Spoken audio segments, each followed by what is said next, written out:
Good evening, friends. My name is Dr. Aaron Smith. I'm the Vice President and Dean for Student Development here at the University of Lynchburg. It's my honor and pleasure to invite you into our induction ceremony today for our Omicron Delta Kappa Leadership Honor Society. Today you're going to see a number of familiar faces, and we're excited to be able to experience this with you virtually. We knew it was very important for all of our honorees to be able to be inducted today, so we hope that you enjoy the ceremony. Let us pray. O God, we offer gratitude for the privilege of leadership in worthy undertakings and for the ideals of Omicron Delta Kappa. Give to all who are assembled here to confer the honors of initiation upon these duly elected members a renewed vision of the meaning of Omicron Delta Kappa. Grant that their desire for clean living and thinking, for high purposes and ideals, for moral strength and integrity, may ever remain close to our hearts. Grant also that we may strive without ceasing to incorporate them into our lives as students, faculty, and alumni. Instill in us, O God, the principles of faith and courage, of honest work and sacrifice for that which lies before us. Amen. Welcome all to the ODK Induction. My welcome will consist of telling you stories of my two favorite leaders. First of all, 54 years ago, there was a seemingly insignificant event on a rainy day on Schellenberger Field. For there was just a lone freshman named Catherine Virginia Switzer gliding around the track. A likewise lone observer was the men's track coach, who stood surely amazed with stopwatches in his hand, watching her in the drizzling rain, and not realizing what was about to happen in the world. "Kathy," Coach Aubrey Moon called out, "can you run a mile?" She confidently replied, "I can run 3 miles." The coach asked if she would fill in for a missing runner in the men's mile race at an upcoming track meet. The team would get points by having someone in the race, even if she finished last. He invited her to run, and she did. Moved 2 years later to the town of Boston, Massachusetts for a different race, namely the Boston Marathon, an event officially open only to men. But things changed just some 50-some years ago when Catherine surreptitiously registered for this race. Why? Just to prove she could complete it. Registering as KV Switzer, it seemed no one noticed that she was not a man, but eventually one man did. A race official tried to stop her. His attempt to grab her resulted only in a piece of the white paper bib that was displaying her now 261 racing identification number. He was prevented so doing when Catherine's then boyfriend body checked the official, an episode that quickly caught the world's attention. Thus, Catherine Switzer was the first woman to officially enter the Boston Marathon, and she completed the 26.2-mile race.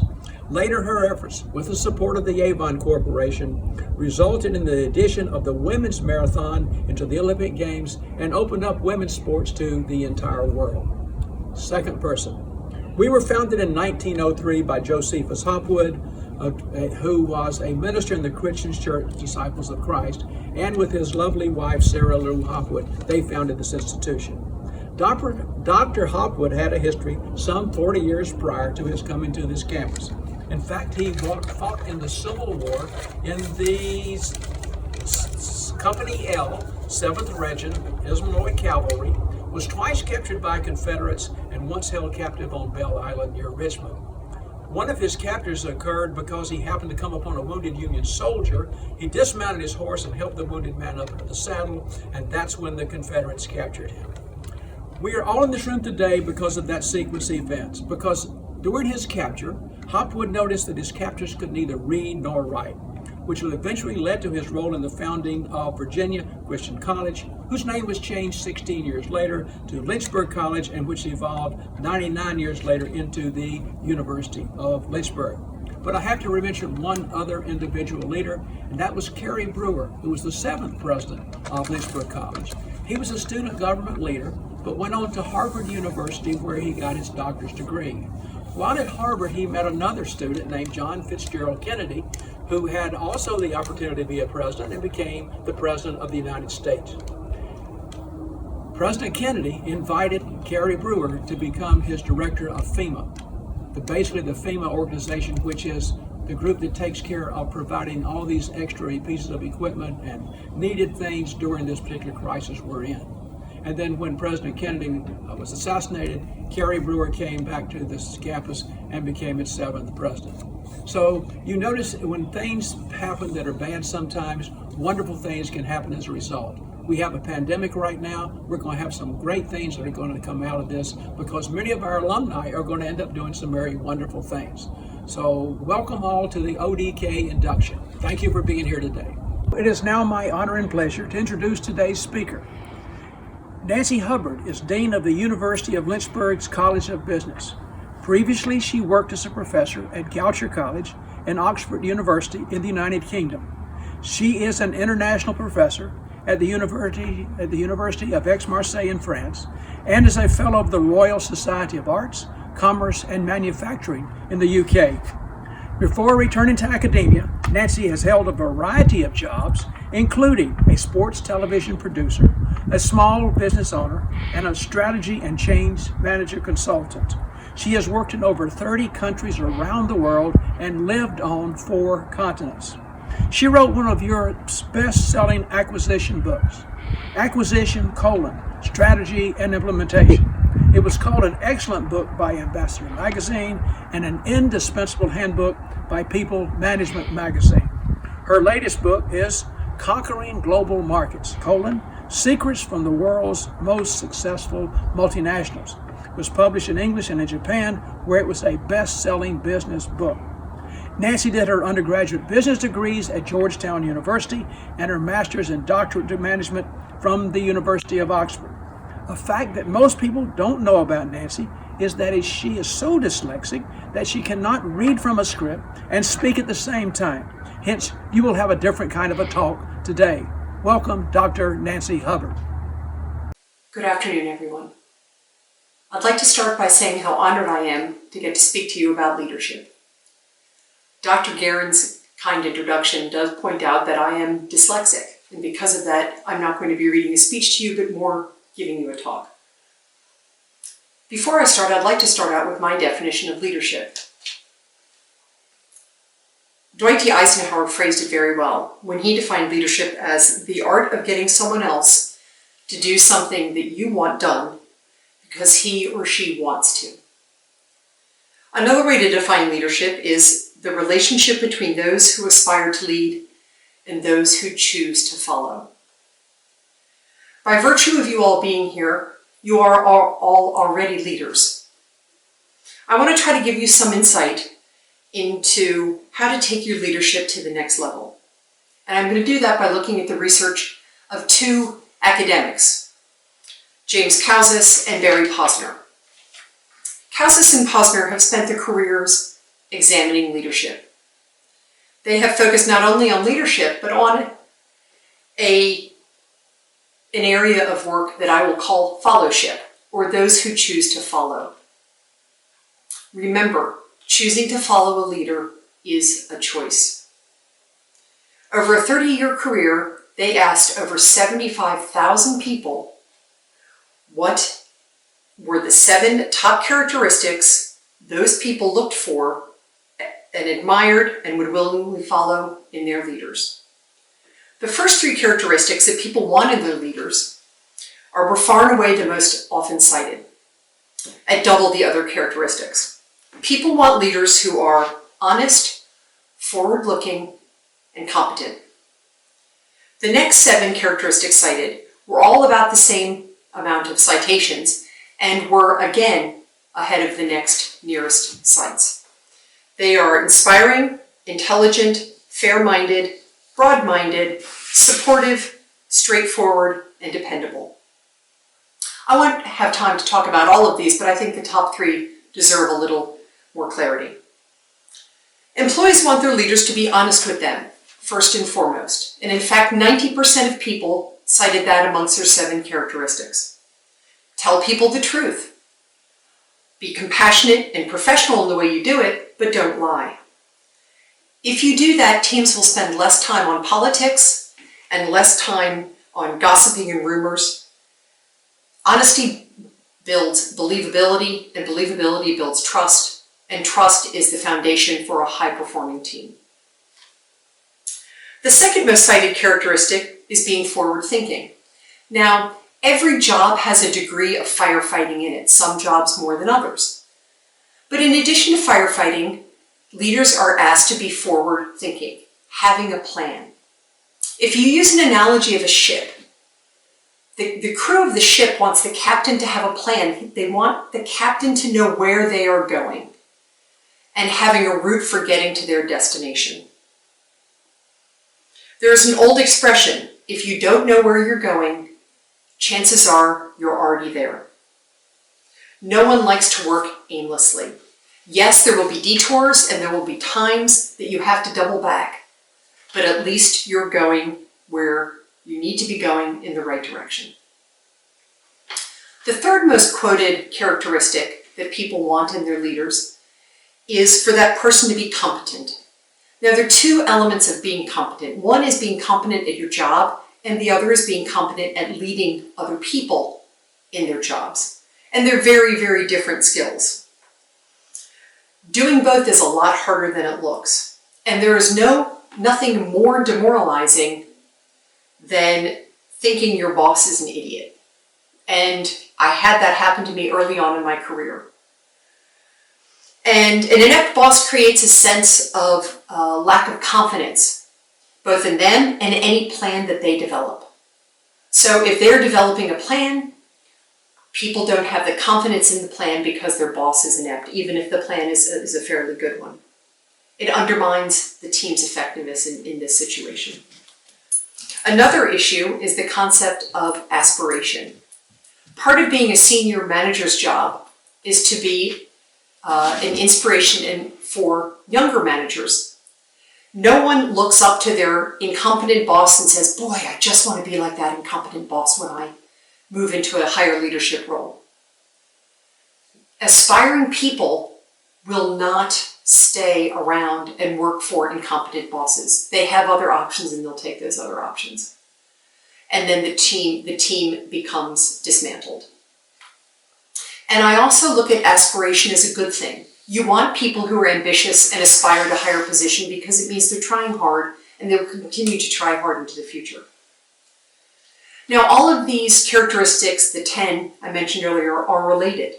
A straightforward person is honest, a competent person is inspiring, and the end result is a non-judgmental and honest person who plans, who is open to ideas, looks after their team by being supportive and dependable, and in doing so inspires others to do their best. When done badly, it can lead to underwhelming performance. Now, Casas and Posner go on to discuss 5 actions that leaders take and demonstrate, and these really resonate with me. The first is model the way, or in other words, walk the talk. Do as I say and not as I do does not work in a leadership role. Actions speak louder than words, and this is never more obvious than in leadership. You need to lead from the front in a way that you want everyone to follow. The second point that they make is it is a leader's job to inspire a shared vision. People get excited about a future that they want to be a part of. Students are often shocked when I say people don't work for money. Research has consistently found that people work to feel good about their job, the company they work for, and its positive direction. Like Eisenhower, you do what's asked of you because you want to do it. In leadership, this translates into creating a vision that can be shared and supported by the entire team. Once you have created a vision, and the best kind of vision is one that's co-created with your team, is to make sure that that vision is shared and communicated. You can have the best vision in the world, but if you don't communicate it effectively, the outside world doesn't even know it existed. Thirdly, effective leaders challenge the process. They can change adversity into opportunities. I had the good fortune of being mentored by Dr. Pierre Cass, who was one of the fathers of leadership thought in Europe. And one of the things Pierre often said was that great leaders took a crisis and changed it into an opportunity. And the example he always gave was Coca-Cola. Long before all of you were born, Coca-Cola was still battling with Pepsi in trying to capture the drinks market. And some person in Coke decided that they should change the formula of Coke from its classic formula into a new formula, new and improved. And when they rolled it out, there was a problem. It was horrible. Coke drinkers felt betrayed and they flocked to Pepsi in droves. So what did the Coke executives do? They took a crisis and turned it into an opportunity. They reintroduced classic Coke and, in addition, introduced a lot of other Coke flavors, Coke Zero, Cherry Coke, Vanilla Coke, and so on. What they did is they took a crisis and turned it into an opportunity. Leaders thrive on, and they learn from difficult situations by innovating. Fourthly, Kouzes and Posner say effective leaders enable others to act. Effective leaders delegate to their teams and let them do their jobs. There is a fantastic English expression, which is don't have a dog and bark yourself. And delegate, make sure that your team members have all the tools and frameworks that they need to do their jobs well, that they understand what their objectives are, and then let them go do their jobs. Let them make mistakes and learn from them. Better yet, let them turn those mistakes into opportunities. Push the boundaries to innovate and improve. And when they're done, give them praise for doing a job well done. Finally, they say good managers encourage the heart.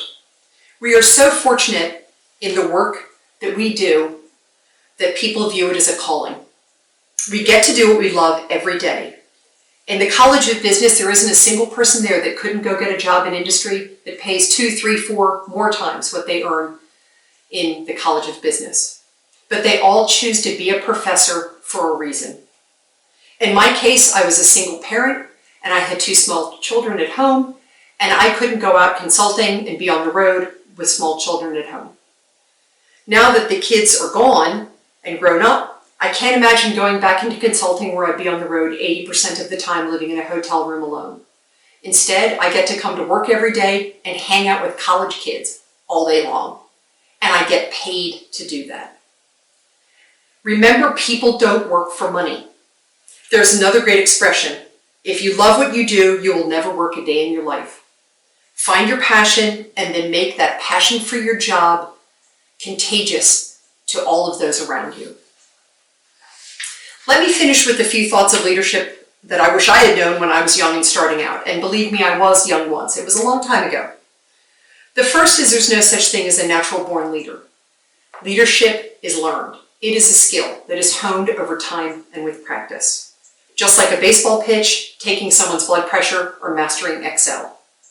The more you practice with purpose, the better you become. So what are the components of leadership skills that you should learn that will make this easier? The first one is charisma. And I can hear people saying, oh, charisma is not learned. Yes, it is. Charisma is learned. I know many leaders who are excellent leaders who are actually introverts. And what they do is they can turn on their charisma when they need to in order to inspire their teams. Another is effective public speaking. So start practicing now. Probably the most important skill that is also learned that good leaders possess is empathy. Brene Brown does a wonderful video on the difference between empathy and sympathy. It's only a couple minutes long, and I'd urge you to look at it. Empathy is a skill that makes many of the characteristics discussed earlier a lot easier. And again, it is learned. Point 2 is when you make a mistake, own it. Don't make excuses, just own it, apologize, learn from it, and move on. Do the same with your team. You are judged by your output as a team, not as individuals, so treat your team like that. Support your team so that they're more likely to make good decisions, but understand that it always doesn't go the way that you want it to. Point number 3 is practice like crazy. You will be a novice at doing things many times in your career. You will learn by being on the job. So imagine a duck in a storm. On the surface of the water, the duck is bobbing along, but looks fairly composed. Under the water, the duck is paddling like mad. But no one sees under the water. They only see what's on the surface. So people don't see the preparation and the training and the timing and the practice that goes into your job and key events in your job. What they see is the end result. So practice a lot and work at it. Point number 4 comes from one of my lifelong mentors who is now the head of one of the largest companies in the world. He calls it the spouse and children rule. No matter how important you are at work, your spouse and your children don't care. In his case, his wife still barks at him to take out the trash, and his kids still whine at him when he barks at them about doing homework. He doesn't care. They don't care if he's met the Prime Minister or the Queen that day. He's still their dad and still their father. And in his case, it's still his wife. So stay grounded and never get cocky. Never take yourself too seriously. Ever. Remember, you are not defined by your job. You are defined as your contributions as a human being. Finally, I feel my first job as a leader is to promote my students, their faculty, and everyone's achievements and ideas in the College of Business. One of my colleagues affectionately calls me the College of Business's chief cheerleader, and I love it. It's my job to make them look good, really good. Not me, but my team. If they look good, I look good. If people do not fully feel that you support them, they will not follow you. It is that simple. Have enough confidence in yourself to always put your team in the spotlight first. When someone comes up with a great idea, give them credit for it and don't try to steal their idea. That way, they're more likely to want to share those great ideas with you again in the future. This is a true quid pro quo. If they know you have their backs and fully support them, then they will have yours. And then you are on your way to becoming a high-performing team. And not only will you outperform everybody else, you'll have a lot more fun and job satisfaction in doing so. This pandemic is uncharted territory. It will define your generation much as 9/11 defined mine and your parents, and the wars defined my parents and your grandparents. As leaders, take it, embrace it, and try to change a crisis into an opportunity whenever and however you can. Thanks for indulging me, and congratulations again on being inducted into Omicron Delta Kappa. Thank you. Hello, I'm Jimmy Rue, the Faculty Advisor. You have undertaken upon yourselves the obligation of membership in the Omicron Delta Kappa Society. This means that you will ever seek to make it a real factor for good in academic and community life, not only in your college or university, but in American educational institutions at large. That you will make every effort to practice its high ideals, both in private and public life, so that the world may see you in a concrete, living symbol of the great principles of Omicron Delta Kappa. Omicron Delta Kappa was founded December 3, 1914 at Washington Lee University in Lexington, Virginia. Our 15 founders stated that leadership of exceptional quality and versatility in college should be recognized, that representatives of all phases of college life should cooperate in worthwhile endeavors, and that our outstanding students and faculty members should meet on a basis of common interest, understanding, and helpfulness. The motives which guided the founders sprang from the desire to bring together one body for the general good of the institution, leaders of all parts of the college and university community. The success of the ODK idea, an essential part of which is to have a joint student-faculty character and a determination to maintain a consistent and high standard of leadership recognition, led to the establishment of chapters, which we call circles. At other colleges, it has ever been our desire and custom to try to symbolize in material form and dreams, ambitions, ideals, and sentiments. In accordance with this innate desire and feeling, Omicron Delta Kappa also has tried to express in material form the key, its noble ideals, lofty aspirations, and altruistic aims. The key, which is struck in the form of a circle, symbolizes union forever and the equality which characterizes membership in Omicron Delta Kappa. The Greek motto for the letters ODK stands Ho Dophos Nou Mokomos Kuklos, which translates as the laurel-crowned circle. Our emblem, the laurel-crowned circle, stands for success achieved in worthy undertakings. The shape of the key, the president, presiding officer, points to a large replica of the key, represents the circle, which symbolizes an all-around and inclusive nature of our own organization. The 5 stars in the upper bar represent the 5 major phases of college life for which our society stands. So as each of the major phases are identified slowly. The president and presiding officer will light each candle, and these candles stand for scholarship, athletics, campus or community service, social religious activities and campus government, journalism, speech and the mass media, creative and performing arts. The number 1914 on the lower bar indicates the year in which our society was founded. Next is our initiation ceremony. I'm Sean Gamerick, the active president for the Omicron Delta Kappa Honor Society at the University of Lynchburg. I am a senior management major, so let's begin. We who are members of Omicron Delta Kappa have observed your habits, attitudes, and capacities and are pleased with your success, your steady growth as leaders in worthwhile endeavors, and your appreciation of the ideals and purposes of the society. We have asked you here today to make you members of our society and to present to each of you the Laurel Crown Circle, the symbol of achievement. Before we accept you into the Omicron Delta Kappa Society, please listen thoughtfully to these words. You should know that the Laurel Crown Circle is not only a recognition of past exemplary conduct, but that it must also be to you a constant inspiration to finer and nobler living so long as you shall live.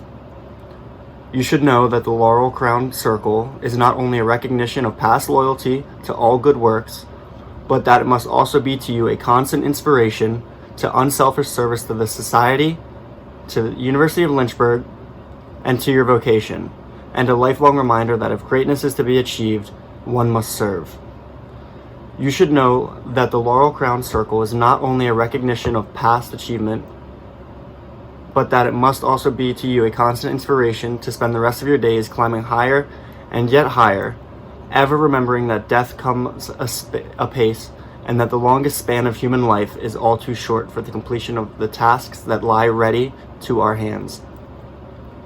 Will the candidates for the membership please stand wherever you may be, if you are able? You have heard in these words the great unchanging principles upon which our society is founded. If you are willing to accept the lofty ideals, the sense of devotion, and the spirit of aspiration represented in Omicron Delta Kappa, please respond, "We are." Please repeat after me.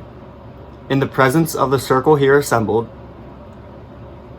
I solemnly promise to uphold the ideals and traditions, the Constitution and bylaws of the Omicron Delta Kappa Society,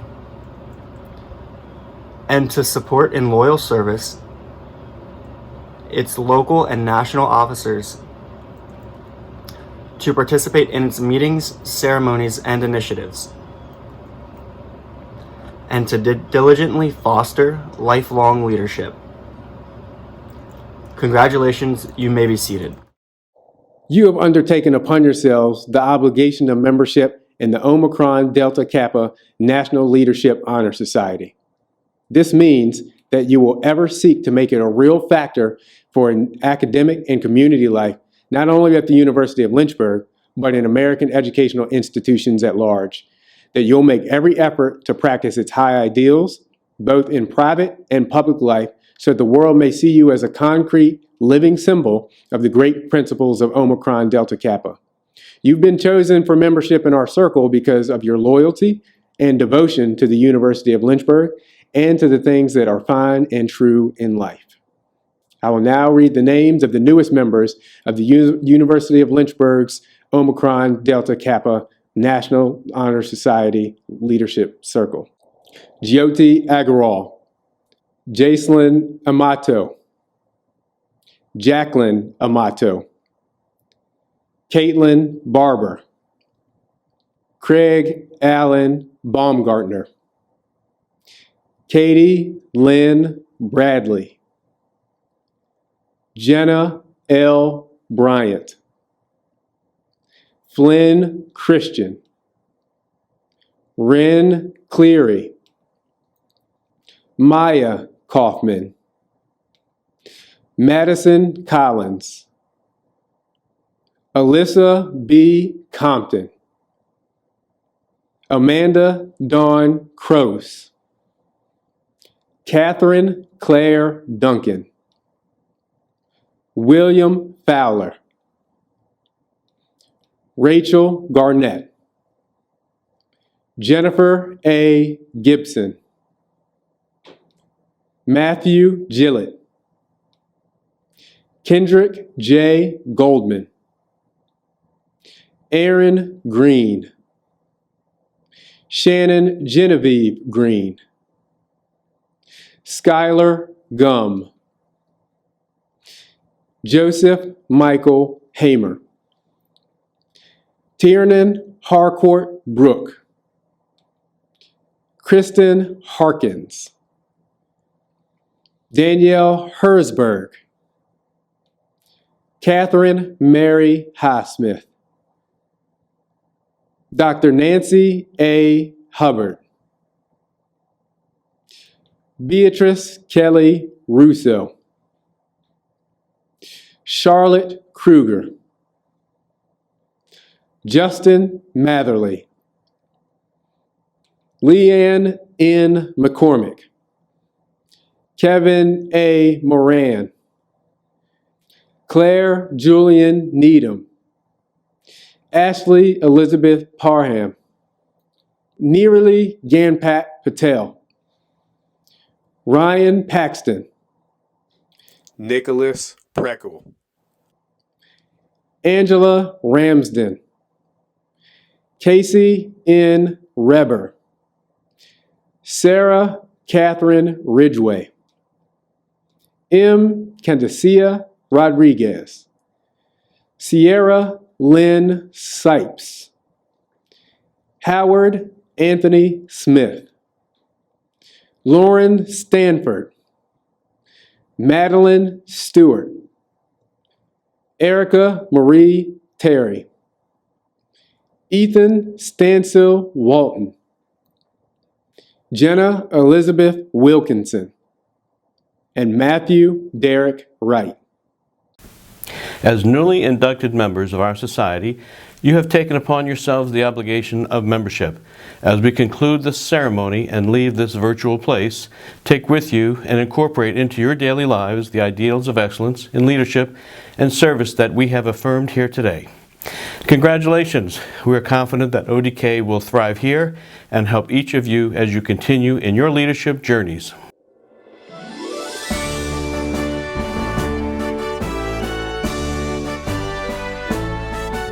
In service to our campus and community each day, we strive to build a better world. We're proud to be ODK. In service to our campus and community each day, we strive to build a better world. We're proud to be ODK. Founded in 1914 at Washington and Lee, a group of 15 leaders had the vision to see a highly respected honor society. This circle of leaders we came to be. In service to our campus and community each day, we strive to build a better world. We're proud to be ODK. In service to our campus and community each day, we strive to build a better world. We're proud to be ODK. Standing upon our values and our integrity, we celebrate our leaders and what they've come to be. In time of great progress, honor is still the key. This circle of leaders